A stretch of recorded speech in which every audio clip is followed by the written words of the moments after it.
Last night in Austin, Texas, a Tesla dealership went up in flames. And I don't mean, oh, look, a little spark. I mean fireballs, black smoke, Molotov cocktails flying like fireworks on the 4th of July only this time. There were no flags, no parades, just fire and silence. That's right, folks. Welcome back to the only channel that doesn't just report the truth, we dig it up, even when it's buried under 10 feet of mainstream propaganda. Tonight's story isn't trending on Twitter. It's not on CNN's front page. And it sure as hell won't make the cut on The View. But it should. Because while the country's been busy arguing over pronouns and AI feelings, something far more dangerous is creeping in through the cracks organized political violence, dressed up as justice. Let me paint the scene. It's 2:47 a.m. in Austin. Security cameras catch a group of masked figures approaching the Tesla showroom. They move fast, precise like they have done this before. Then flash. Glass shatters. Flames erupt. The word used by the first responder? Molotov. Molotov, we've got Molotovs. That's a direct quote from a breathless security guard on the scene.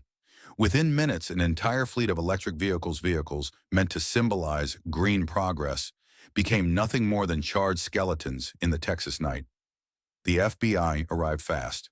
Their early report? This was not random. This was coordinated, likely tied to extremist networks. Extremist networks, huh? Now, if this had happened at a Chick-fil-A, or say, a right-leaning church, you'd already have 3 New York Times op-eds and a Biden press conference. But because it's a Tesla dealership, and because the guy behind Tesla refuses to bend the knee to leftist dogma, the silence is deafening. Where's MSNBC?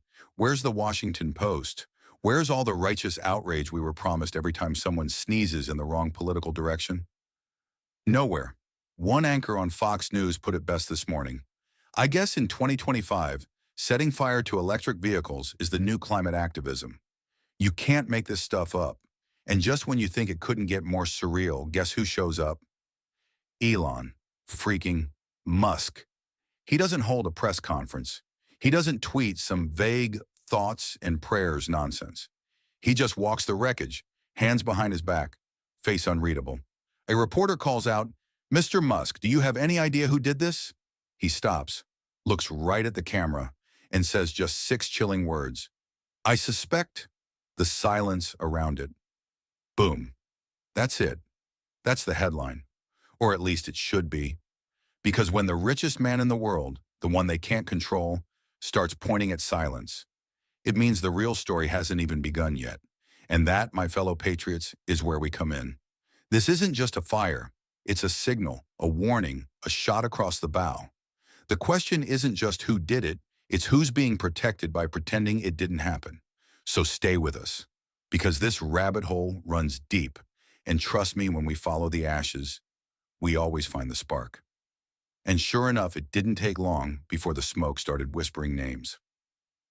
Barely 12 hours after the Austin fire, a classified FBI report slid across the desk of Attorney General Pam Bondi. The headline? Short, brutal, damning. 3 suspects in custody, all linked to the activist group Progress Justice Now. For those blissfully unaware, Progress Justice Now was the kind of group that made radical look like a branding strategy. They wore slogans like armor and hurled buzzwords like bricks. They claimed to fight for equity, climate justice, and liberation. But somehow their activism kept ending in smoldering debris and felony charges. Pam scanned the report in silence. Her jaw didn't move, but her eyes narrowed when she reached the next page.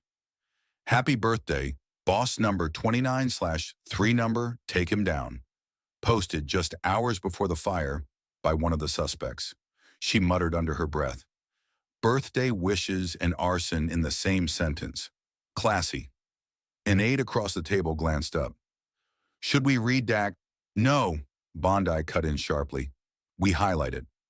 Because if someone tweeted, 'Take him down,' right before torching a Tesla dealership and called it a birthday present, well then, the natural question was, who exactly was boss?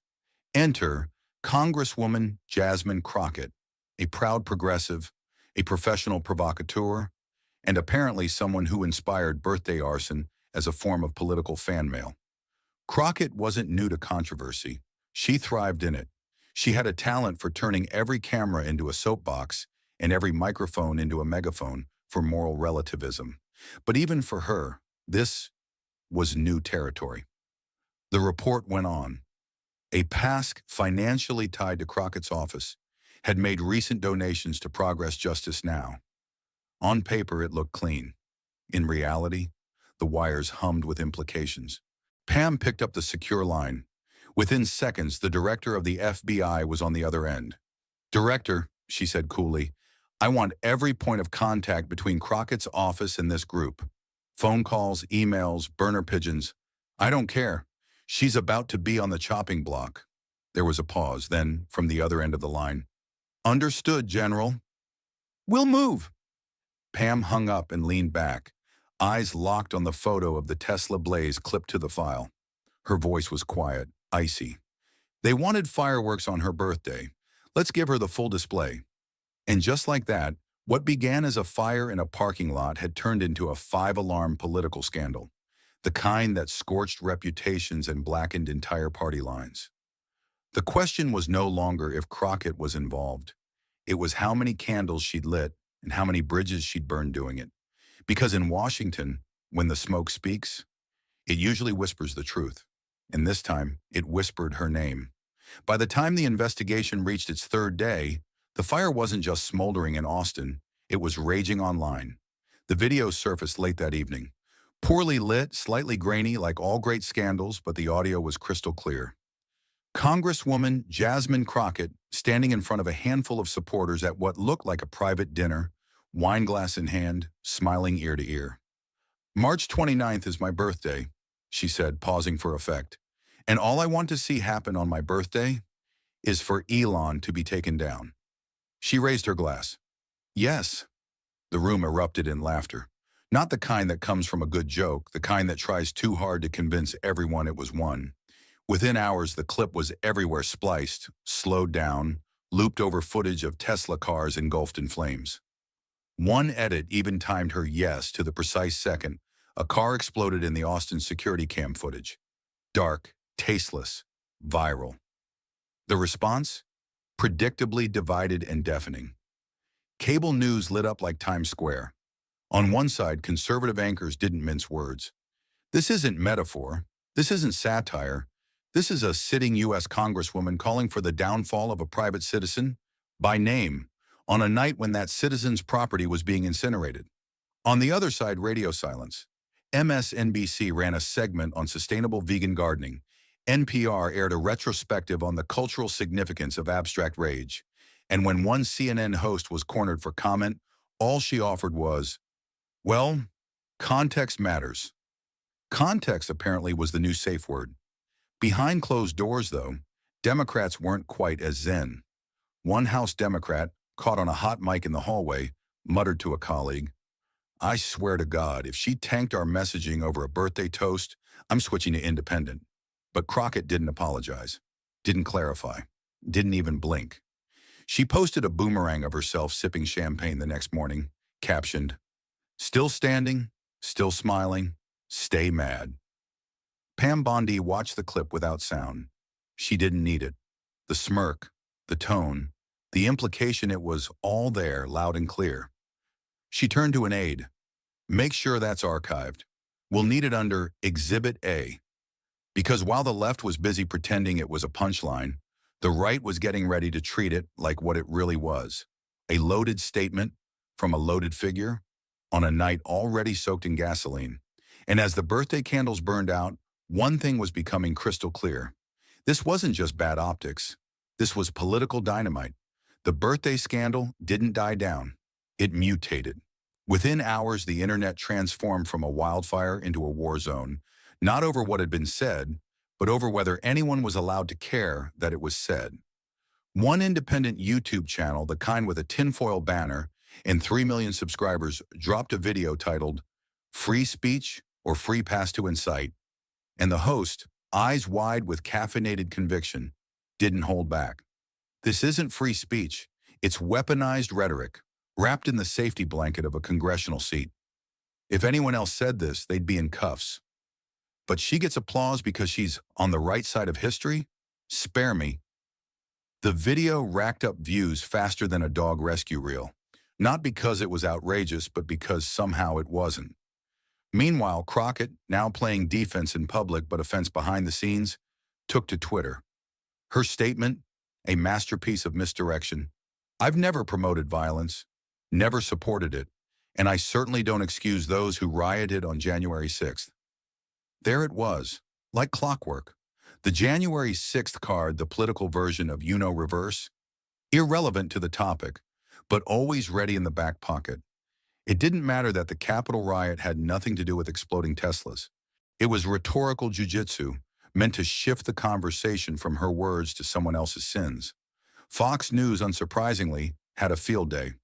They clipped her tweet and aired it between back-to-back footage.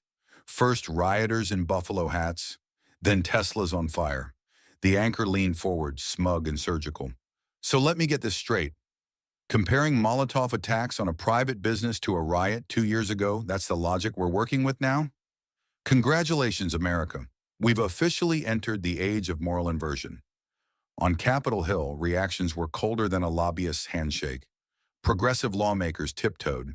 No retweets, no statements, not even a single quote tweet with the usual, "Yes, Queen."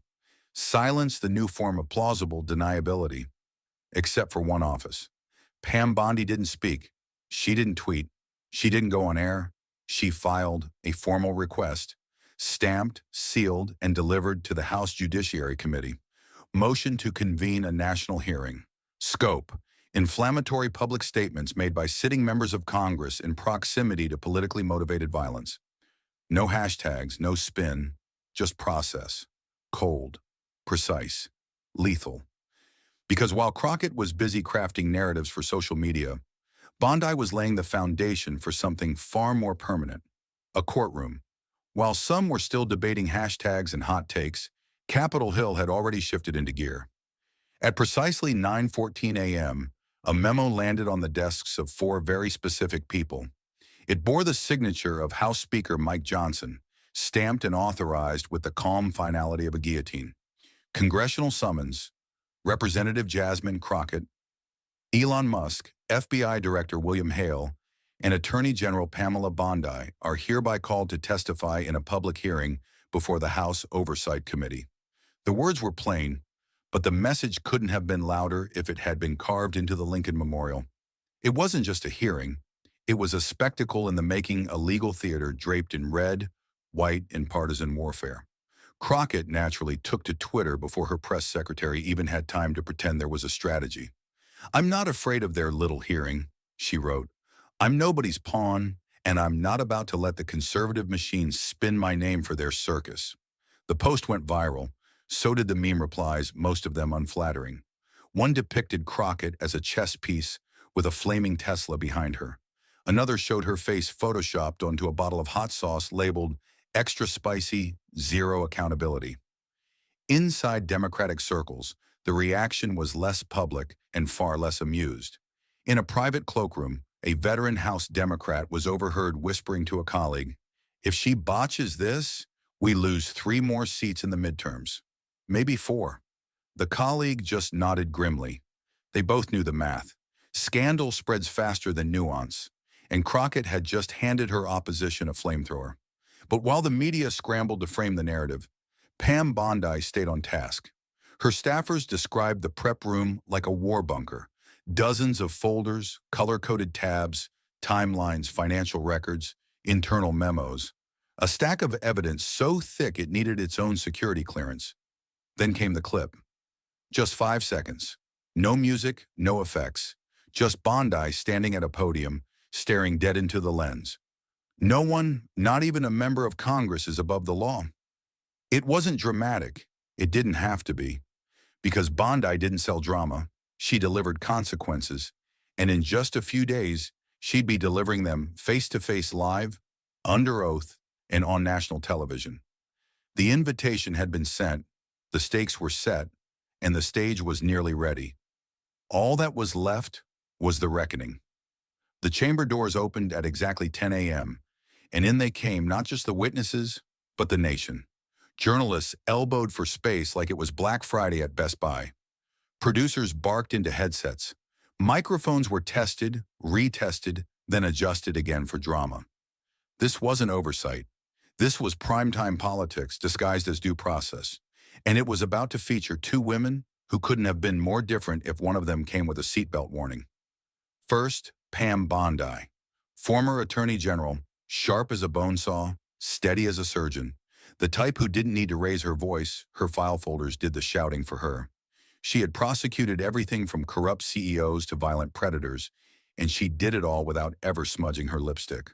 Bondi didn't speak in hashtags, she spoke in statutes. Then there was Jasmine Crockett, a first-term congresswoman with a law degree, a flair for drama, and a public profile that soared faster than her approval ratings. Crockett believed in causes the louder, the better. Her strategy in most confrontations: out-tweet the truth and hope the retweets outnumber the subpoenas. She walked in like a woman who thought this was her show, white blazer, phone in hand, flashing a grin as if she'd just been nominated for an Emmy, not summoned to testify. Elon Musk can bring his fanboys, she reportedly told staff earlier. I'll bring the fire. Elon Musk, for his part, was already seated. No entourage, no expression, just a man who looked like he'd been through 3 wars all online. And then came Bondi. No theatrics, no showmanship. She simply walked to her seat, placed her binder down, and waited. The chair gave her the nod. She stood. Let me be clear, she said. Today isn't about politics, or party lines, or the endless performance of outrage that this chamber has become far too comfortable with. She flipped open her folder, didn't glance down. Today is about something far simpler: responsibility, and the consequences of irresponsible words spoken by people who should damn well know better. The room didn't go quiet. It went still, the kind of stillness you feel when everyone's holding their breath, not out of suspense, but out of respect for what's about to be unleashed. Crockett leaned back in her chair, arms folded, jaw set. She was ready for a fight, but so was Bondi. And unlike Crockett, Bondi didn't need a trending hashtag. She came armed with receipts. The screen behind the committee chair lit up with a grainy clip. The same clip. There she was, Jasmine Crockett, wine glass in hand, voice clear, timing lethal. And all I want to see happen on my birthday, the video echoed, is for Elon to be taken down. Pam Bondi didn't flinch. She turned slightly toward the committee, her voice calm, her cadence clinical. This isn't a misquote. This isn't satire taken out of context. This is a direct statement made publicly by a sitting member of Congress, referring to a private citizen by name, in proximity to a violent incident that targeted his company. She tapped the screen with the end of her pen. This isn't a metaphor, it's a message. Before Crockett could interject, Bondi continued. I'd like to enter into evidence this transaction report, a financial trail connecting a political action committee affiliated with Representative Crockett's office to an organization operating under the name Progress Justice Now. The document appeared on the screens: a chart, a date, a $sign. Clean, traceable, indisputable. Bondi spoke again, tone sharper now. Progress Justice Now has been linked by arrest records, digital communications, and witness testimony to the events in Austin that left a Tesla dealership in ashes. A few hours after this speech was given, she turned to Crockett. Congresswoman, do you consider that coincidence? Crockett smiled, but it wasn't the smile of confidence. It was the smile of someone pulling a ripcord and praying the parachute opens. I fund community outreach, she said, feigning indignation. Legal, peaceful, uplifting programs, not violence. Bondi raised an eyebrow. And you believe that this, she gestured to the video, followed by this, nodding toward the transaction, and then this, pointing to a still image of flaming Teslas, is just some cosmic misunderstanding? Crockett leaned forward. You know what else was misunderstood? January 6th. A few heads turned, phones lit up. Someone in the back started texting feverishly. She pressed on. That was a violent attack on our democracy, and I don't recall the same level of outrage from your office then. Bondi didn't miss a beat. I'm not here to relitigate January 6th. I'm here because you stood in a room, on camera, and said you wanted a private American citizen by name taken down, and that statement was followed by acts of targeted destruction against his property. This isn't about the past. This is about accountability in the present. Crockett scoffed, arms crossed. So if someone vandalizes a Starbucks tomorrow, do we drag every progressive who's ever complained about overpriced coffee in front of Congress?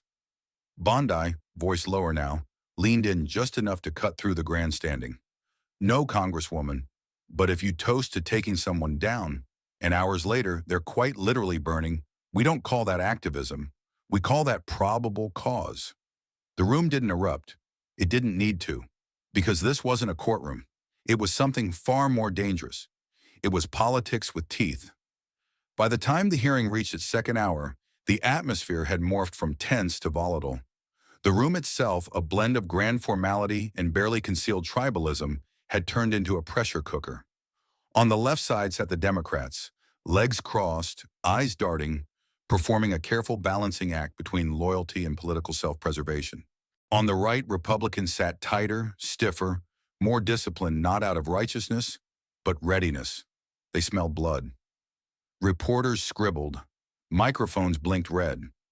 Some aides whispered, others just watched, their expressions somewhere between poker faces and silent prayers. At the center of it all, Jasmine Crockett, still smiling, but now with teeth.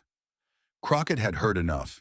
She stood, fast not dramatically, but defiantly. Her eyes locked onto Bondi like this was a boxing match and the bell had just rung. What I'm witnessing today, she began, voice clear, tone climbing, isn't justice. It's political theater scripted by the right, performed for your donors, and aimed straight at me because I had the courage to speak truth to power. A few Democrats nodded. Some even clapped quickly, then stopped. This isn't about Molotovs. It's not about Teslas. It's about silencing black women in power who refuse to toe the line. The line had been delivered. She looked directly at Bondi. If my name were Becky or Brittany, we wouldn't be here. But because I dared to raise my voice because I challenged a billionaire, now I'm the threat. Pam Bondi didn't blink. She simply flipped a page in her binder and said calmly, Mr. Chairman, I'd like to call our next witness. The room shifted. Journalists leaned forward. Even the Democratic aides checked their briefing notes. This wasn't scheduled. The witness approached. Not flashy, not grand. She looked ordinary, which somehow made her more dangerous. My name is Erica Lang, she began, voice trembling slightly. I was the digital communications coordinator for Representative Crockett's campaign until I resigned in April. Crockett's face didn't move, but her hands clenched just slightly on the table's edge. Lang continued, now reading from her phone. The Congresswoman sent this message from her campaign account. It appeared on the screen behind her. Plain white background. Black text, chilling in its banality. We need an action for the 29th. Something bold, something symbolic. Make sure the hashtag lands. Don't let me down. Gasps. Number. The room was past that, but the mood had changed from spectacle to evidence. Bondi didn't move. She didn't smile. She simply turned her head just slightly toward Crockett. Don't let me down, she repeated, her voice low, deliberate. Was that another metaphor? Crockett exhaled sharply. This is out of context. That's a private message. It wasn't an instruction to burn anything. You're twisting. It came from your campaign device, Bondi interrupted. Verified, time-stamped, 1 day before your public statement. Crockett's voice rose. You don't get to define my tone or my intent. You don't know what it's like to have everything you say dissected like this. Bondi stood finally, but she didn't raise her voice. I know what accountability looks like, and it doesn't hide behind hashtags. The room held its breath. Crockett leaned forward, eyes wide, voice sharp now, unraveling. That message was about engagement, optics, social traction, not violence. We all talk that way in digital strategy. Bondi didn't flinch. Well, then I'm sure arson investigators will be comforted to know your fire was metaphorical. Crockett's face flushed. She stammered. This is character assassination. No, Bondi said, folding her hands. This is discovery. The Democrats were stone-faced now. No more nods, no claps, just uncomfortable stillness. The Republicans, they didn't gloat. They didn't have to. The evidence had spoken louder than outrage ever could. And Crockett, still seated, still fuming, realized she hadn't just lost control of the hearing. She'd lost the room. But Pam Bondi wasn't finished. Not yet. Crockett wasn't done, or rather, she couldn't afford to be. With her public persona hemorrhaging credibility in real time, she leaned into her final defense. A mix of grievance, deflection, and fury dressed up as righteous indignation. This entire proceeding, she began, fists clenched on the table, has been a coordinated hit job, a show trial, a partisan ambush wrapped in the language of law. She pointed directly at Bondi. You're not interested in facts. You're here to drag my name through the mud because I dared to speak truth to power, because I won't sit down and behave. The words rang loud but hollow. There were no applause lines left. Even her allies had fallen silent, their eyes fixed on their tablets, pretending to check notes while watching hashtags unfold like wildfires. In newsrooms across the country, headlines were already hitting the wire. Breaking: Representative Crockett melts down in Capitol hearing. Pam Bondi moves to recommend impeachment. Tone or tactic? Ex-staffer confirms internal message before Tesla fires. On cable news, the split screens had begun. Left panel, Crockett shouting. Right panel, the incriminating email glowing on a screen. Lower third, Crockett in crisis. Pam Bondi stood calmly, a portrait of prosecutorial composure in a sea of collapsing narratives. When the words of an elected official become the matchstick for civilian infrastructure going up in flames, she said, we are obligated, not invited. Obligated to act. She turned to the committee. These aren't exaggerations. These are facts. These are digital footprints, bank records, public statements, a pattern of behavior, not a one-time slip. And then the line that would be replayed on every major network before the hour was up. I hereby recommend the House initiate formal disciplinary measures against Congresswoman Jasmine Crockett, including a motion for censure and referral for impeachment proceedings. Boom. Politico blasted out a push alert. 5 million notifications buzzed in pockets from coast to coast. 3 senior Democrats stood up quietly, gathered their papers, and walked out not in protest, but in political retreat. Reporters swarmed their path outside the chamber, shouting questions they wouldn't answer. Inside, Elon Musk finally spoke. I'm not here for vengeance, he said, his voice calm yet firm. I've been mocked before. I'll be mocked again. But this isn't about me. He looked at the committee. This is about whether the law holds when someone powerful decides to treat it like a meme. Because if we can't agree that threatening people is wrong, even indirectly, then we have no rules left. Just tribes. CNN immediately cut to panelists. One host muttered, that was measured, disturbingly so. Crockett, meanwhile, had lost control of her volume and her filter. Oh, now he's the voice of reason? She barked. A tech overlord worth $200 billion and I'm the one getting dragged? She turned toward Bondi. You think this is justice? You think your neatly stapled files prove anything except how much you people hate women like me? Loud, unbought, unafraid? Bondi didn't flinch. She didn't even look up. Crockett kept going. You want to destroy me because I'm not your kind of respectable? You want me quiet, polished, rehearsed well? I'm not, and I never will be. The chamber exploded, not in applause, but in chaos. Democratic aides yelled for order. Republicans called for decorum. The chair banged the gavel so many times it began to sound like a countdown. Fox News rolled B-roll over a chyron that read, Crockett unhinged, Dem meltdown in live hearing. On Twitter, the trending topics were already reshaping. Bondi brings receipts, Crockett cracks MAGA justice. In the middle of the maelstrom, Bondi stayed still as she had since day one. Her eyes didn't waver. Her voice had said what it needed to say. Because for her, this wasn't performance, it was prosecution. The first real blow didn't come from the Republicans. It came from CNN. Jasmine Crockett, the headline read, a case study in how the age of digital activism turned political speech into a liability. Below it, a 3,000-word post-mortem of her spiral.